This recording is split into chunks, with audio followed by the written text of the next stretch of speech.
কি ও? আচ্ছা, তোমাকে একটা কথা বলবো। আজকে না আমি একটা প্রমাণ পেয়েছি। কি? আজকে ফোন ভিডিও দেখছিলাম, আর ভিডিও দেখতে দেখতে সেখানে দেখাচ্ছিল।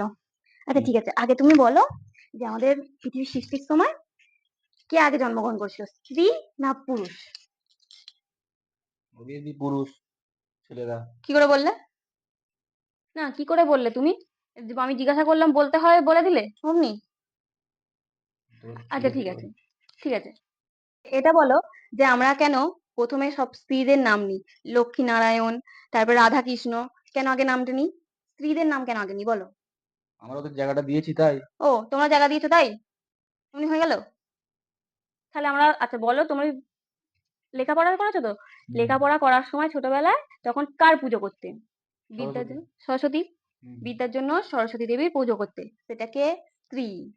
তারপর যখন ব্যবসা করতে ধনলক্ষ্মীর জন্য কাকে পুজো করতে তুমি? মা লক্ষ্মী। মা লক্ষ্মী, সেটাও স্ত্রী। শক্তির জন্য কাকে পুজো করতে? কালী, দুর্গা, দুর্গা। সেটাও স্ত্রী। এর জন্য কি করতে? ওই অন্নর জন্য অন্নপূর্ণা দেবী। অন্নপূর্ণা। হুম। তাহলে সব স্ত্রী, সবসময় স্ত্রীরা এগিয়ে আছে। তাহলে সবসময় স্ত্রীরা, আর তোমরা কি শিবের মতো খালি তাণ্ডবই করতে জানো, আর কিছু পারো? সেই জন্য বলি স্ত্রীদের কথা শুনে চলো। বুঝেছো?